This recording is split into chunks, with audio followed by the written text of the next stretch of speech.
Sobre este primer punto, el canon de Dort dice: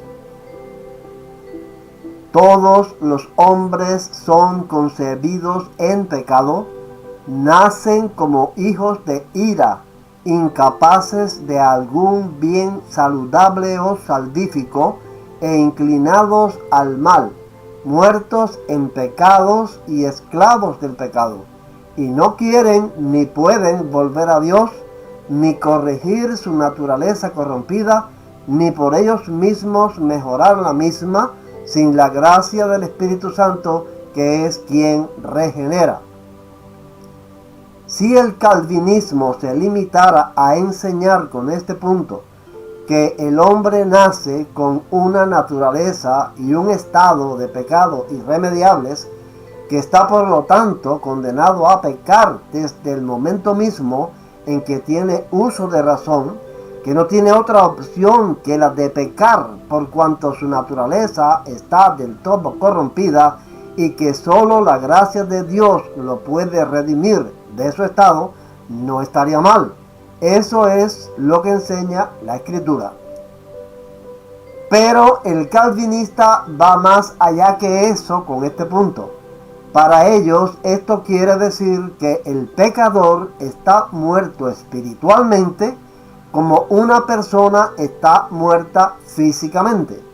O sea, que como un muerto físicamente no puede respirar, no se puede mover, no puede tener por sí mismo ninguna reacción, así el pecador se halla espiritualmente muerto, inhabilitado y es incapaz de dar a Dios una respuesta por sí mismo, ni siquiera para aceptar un llamado de Dios y mucho menos para arrepentirse.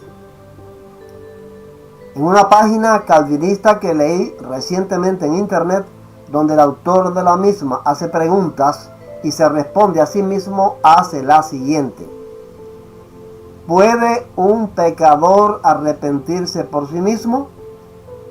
Y responde: no, eso es como decir que un muerto puede resucitarse a sí mismo.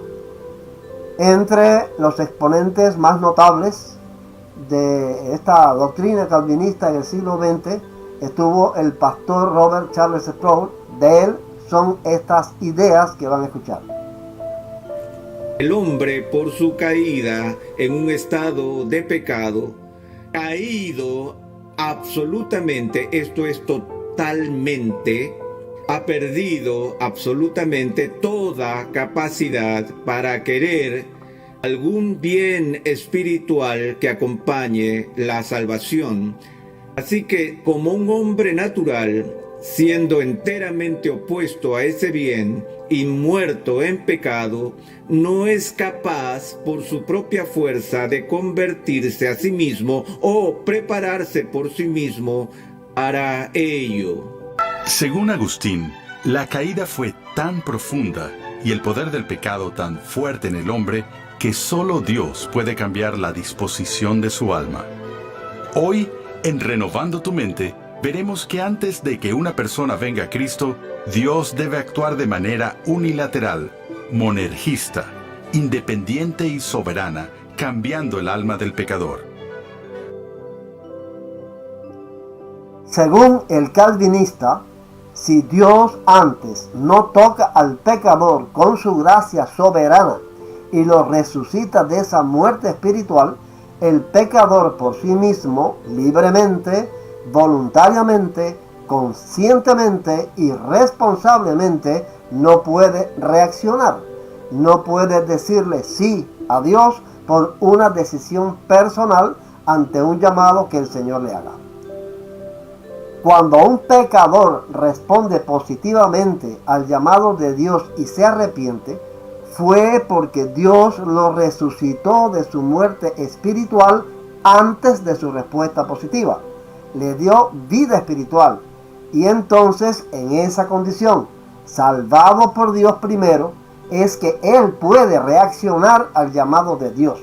En resumen, que el pecador no se vuelve a Dios. No es quien acepta el llamado de Dios voluntariamente. Dios es quien lo convierte primero de manera unilateral. Y es en esta concepción del calvinismo donde veo serios problemas.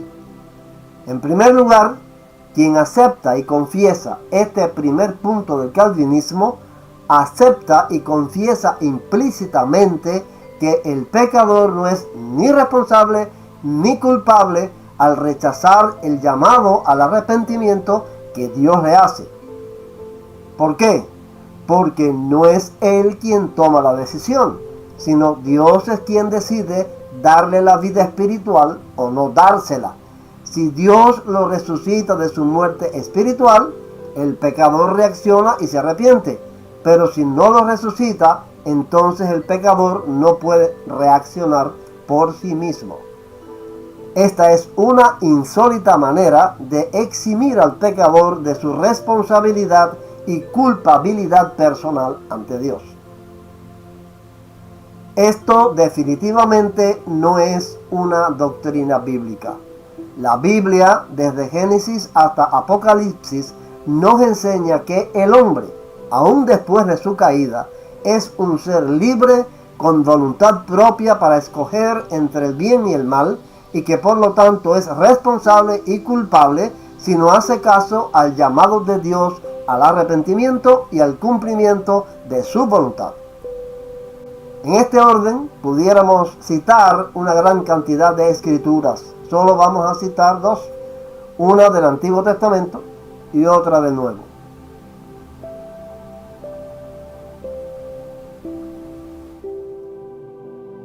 Después que Dios sacó a Israel de Egipto, les dijo lo siguiente por medio de Moisés, según Deuteronomio 30, 15 al 19.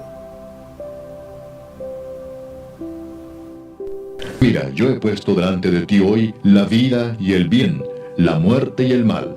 Porque yo te mando hoy que ames a Jehová tu Dios, que andes en sus caminos y guardes sus mandamientos, sus estatutos y sus decretos, para que vivas y seas multiplicado, y Jehová tu Dios te bendiga en la tierra a la cual entras para tomar posesión de ella. Mas si tu corazón se apartare y no oyeres, y te dejares extraviar, y te inclinares a dioses ajenos y les sirvieres, yo os protesto hoy que de cierto pereceréis. No prolongaréis vuestros días sobre la tierra a donde vais, pasando el Jordán, para entrar en posesión de ella. A los cielos y a la tierra llamo por testigos hoy contra vosotros, que os he puesto delante la vida y la muerte, la bendición y la maldición. Escoge pues la vida para que vivas tú y tu descendencia. Es bien sabido que por ellos haber escogido la muerte y la maldición para pecar de múltiples maneras, hasta la barbarie de ofrecer a sus hijos por fuego a Moloch, Dios los castigó terriblemente. Y Dios los castigó invocando que ellos fueron responsables y culpables de una mala elección en violación del pacto que habían hecho con él en el monte Sinaí. Sin embargo, si a un calvinista nosotros le pedimos que nos explique estas palabras de Dios y los hechos que se dieron en la historia posterior, basado en este primer punto del calvinismo que estamos considerando, si este calvinista es honesto, debe admitir que los israelitas pecaron de la manera en que lo hicieron porque Dios no los convirtió para resucitarlos de su muerte espiritual. Y dado ese estado de muerte espiritual, ellos no tenían otra opción que pecar de la manera en que lo hicieron. Y es aquí donde veo otro problema serio en la doctrina calvinista, esta vez en relación con la veracidad de la Biblia. Vean por qué creo esto así. Si es como dicen los calvinistas, entonces las advertencias de Dios que acabamos de escuchar en Deuteronomio se tornan en una parodia, en una obra de teatro, en un cuento de camino, porque todo eso que Dios les dijo sobre su responsabilidad para elegir no era la verdad. Ellos no podían elegir por sí mismos entre el bien y el mal, la vida y la muerte, la bendición y la maldición. Según el calvinismo, su elección única y obligada era el mal, la muerte y la maldición, porque estaban muertos espiritualmente. Pero Por la misma razón, no podían elegir el bien, la vida y la bendición.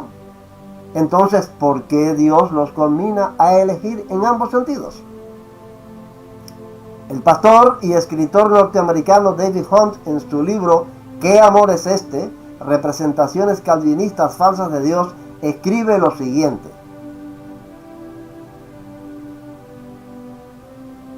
¿por qué Dios desperdicia su tiempo y esfuerzo, y el tiempo y el esfuerzo de sus muchos profetas, suplicando a aquellos que, supuestamente, no pueden oírlo y que, aun si pudieran, siendo totalmente depravados, nunca responderían a su petición a creerle y obedecerle? ¿Por qué crear esta elaborada ficción de luto y llanto, por multitudes que Dios sabe que no solo rechazarán arrepentirse, sino que, a menos que Él los regenere, no pueden arrepentirse, debido a su incapacidad total para hacerlo? Sin embargo, queda en pie lo que la Escritura nos enseña. Dios mismo fue quien les ordenó que debían escoger entre el bien y el mal, entre la bendición y la maldición, entre la vida y la muerte. Este mandato de Dios a Israel es una evidencia indiscutible de que el hombre, aún después de la caída, sí está en la capacidad de hacer una elección por sí mismo. De no ser así, Dios no les hubiera mandado a elegir. El calvinista, ante escrituras como esta, se encuentra en un serio dilema. O su doctrina es verdadera y lo que Dios dice es mentiroso, o lo que Dios dice en Deuteronomio es la verdad y su doctrina calvinista es una mentira. Una vez un calvinista me dijo que la Biblia es una gran metáfora. Quizás me lo dijo pensando en textos como estos que desmienten y desacreditan sin lugar a dudas las doctrinas del calvinismo.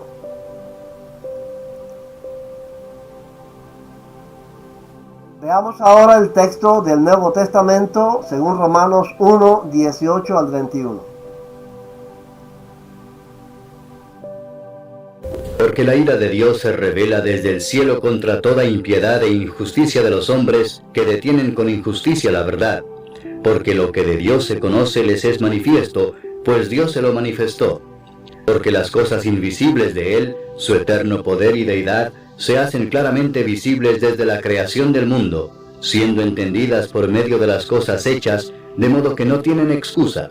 Pues habiendo conocido a Dios, no le glorificaron como a Dios, ni le dieron gracias. Quiero llamar la atención sobre las frases resaltadas en rojo.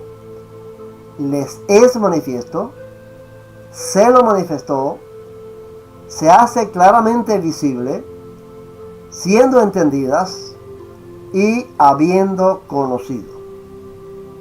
Las traducciones de estas frases provienen de un adjetivo y 4 verbos griegos que son vitales para poder entender lo que Pablo escribió aquí. Los voy a exponer en una tabla para que sean mejor comprendidos. La primera frase, les es manifiesto, procede del adjetivo griego phaneros, que significa abierto a la vista, visible, manifiesto. La raíz phan significa resplandeciente, brillante. La segunda frase, se lo manifestó, es del verbo phanero, que significa ser manifestado. En el sentido que tiene en las escrituras esta palabra, es más que aparecer. Una persona puede aparecer bajo un falso disfraz o sin verdaderamente revelar quién sea. Ser manifestado es ser revelado en su propio carácter. Este es específicamente el significado de phanero, según dice en el diccionario Vine. La tercera frase, se hace claramente visible, es del verbo capsorao, significa contemplar completamente, es decir, captar distintivamente, con claridad. La traducción literal de este verbo en el interlineal griego-español es la siguiente: está siendo vista claramente.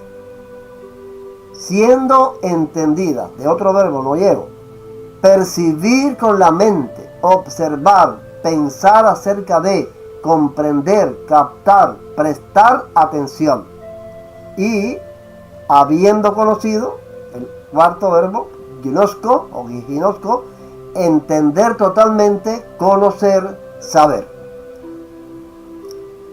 Al tener en cuenta el significado de estas 5 palabras en griego, entendemos mejor lo que Pablo escribió en estos textos.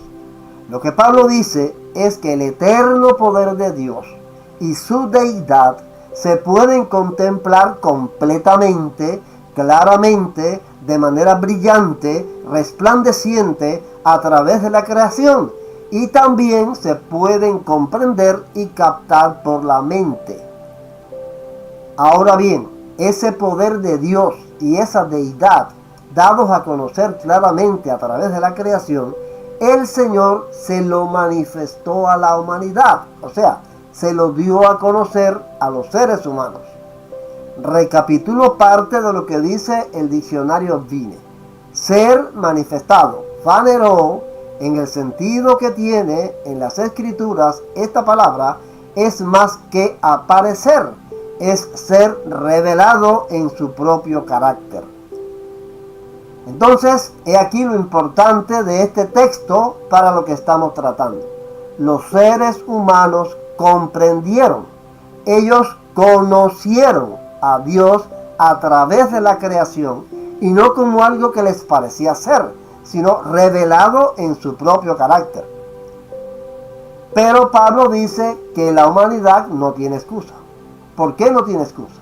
Y aquí la parte importante y definitiva, y cito textualmente como lo traduce la Reina Valera. No tienen excusa, ya que habiendo conocido a Dios, no lo glorificaron como Dios, ni le dieron gracias. Si un calvinista es consecuente con su doctrina, debe reconocer que los seres humanos no glorificaron a Dios, ni le dieron gracias, y se envanecieron en sus discursos, y cometieron toda clase de maldades, a pesar de haber conocido a Dios con toda claridad, porque estaban muertos espiritualmente, y Dios no los resucitó para darles vida. Sin embargo, dice Pablo que no tiene excusa. Pero sí tienen una excusa. Dios no les dio vida espiritual. Y aquí quizás el problema más grave de esta doctrina calvinista. Hace algo hasta sacrílego, caricaturiza y diría más, desnaturaliza el carácter justo y misericordioso de Dios. Como la ira de Dios ha de revelarse desde el cielo contra toda impiedad e injusticia de los hombres, porque no lo glorificaron ni le dieron gracias cuando ellos fatalmente no podían hacerlo, si Él mismo antes no los cambiaba. ¿Hay justicia en eso? ¿Hay misericordia en eso?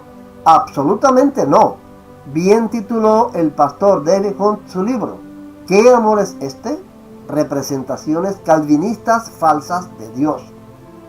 El Dios del calvinismo no es el Dios de la Biblia, justo y misericordioso. Lo sensato y correcto es reconocer el significado de estos textos de Pablo en armonía con lo que nos enseñan las Escrituras desde Génesis hasta Apocalipsis. Dios creó al hombre en un estado de libertad y así continúa. La caída lo convirtió en un pecador sin remedio, pero no perdió su libertad de elección.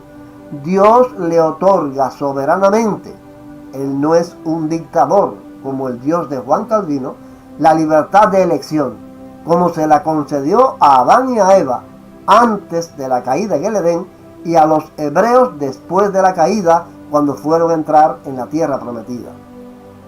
Esa libertad de elección está presente en numerosas escrituras. Vamos a ver una de ellas, Ezequiel 33.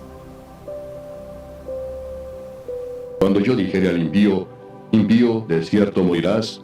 Si tú no hablares para que se guarde el impío de su camino, el impío morirá por su pecado, pero su sangre yo la demandaré de tu mano. Y si tú avisares al impío de su camino para que se aparte de él, y él no se apartare de su camino, él morirá por su pecado, pero tú libraste tu vida.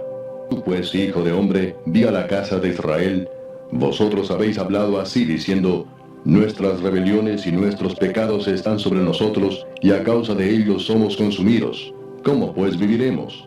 Diles: vivo yo, dice Jehová el Señor, que no quiero la muerte del impío, sino que se vuelva el impío de su camino y que viva. Volveos, volveos de vuestros malos caminos. ¿Por qué moriréis, oh casa de Israel? Y tú, hijo de hombre, di a los hijos de tu pueblo: la justicia del justo no lo librará el día que se rebelare, y la impiedad del impío no le será estorbo el día que se volviere de su impiedad. Y el justo no podrá vivir por su justicia el día que pecare. Cuando yo dijere al justo: de cierto vivirás, y él confiado en su justicia hiciere iniquidad, todas sus justicias no serán recordadas, sino que morirá por su iniquidad que hizo. Y cuando yo dijere al impío: de cierto morirás, si él se convirtiere de su pecado e hiciere según el derecho y la justicia, si el impío restituyere la prenda, devolviere lo que hubiere robado, y caminare en los estatutos de la vida, no haciendo iniquidad, vivirá ciertamente y no morirá. No se le recordará ninguno de sus pecados que había cometido. Hizo según el derecho y la justicia, vivirá ciertamente. Cuando el justo se apartare de su justicia e hiciere iniquidad, morirá por ello. Y cuando el impío se apartare de su impiedad e hiciere según el derecho y la justicia, vivirá por ello. Y dijisteis: no es recto el camino del Señor. Yo os juzgaré, oh casa de Israel, a cada uno conforme a sus caminos. Debido a esa libertad de elección que le viene otorgada por su Dios soberano, la humanidad decide, en un estado de rebeldía contra Él, a pesar de conocer a Dios y a su eternidad perfectamente, no darle gloria ni darle gracias, sino entregarse a toda clase de pecados y perversiones. Por eso Dios los rechaza y los castiga desde el cielo, porque la humanidad es responsable y es culpable. Esa libertad que tiene el hombre para pecar si quiere hacerlo, así también la tiene para volverse a Dios voluntariamente si así lo desea. Bien lo dice Ezequiel: cuando yo diga al impío: de cierto morirás, si él se convierte de su pecado y actúa conforme al derecho y la justicia, vivirá ciertamente y no morirá. Esta libertad otorgada a la humanidad por su Dios soberano también se encuentra expresada en la Gran Comisión. Dios no cambia. Id por todo el mundo y predicad el Evangelio a toda criatura. El que crea, conforme a la libertad de elección, y sea bautizado, será salvo. Pero el que no crea, conforme a la libertad de elección, será condenado. Dios creó al hombre con libertad de elección entre el bien y el mal, y así lo mantiene. El hombre puede elegir el bien o elegir el mal. Puede volverse a Dios o rebelarse contra Él. Al escuchar el llamado: arrepentíos, porque el reino de los cielos se ha acercado, el hombre puede hacer caso y seguir a Jesús, o volver la espalda y no hacer caso. Eso es lo que enseña la Biblia.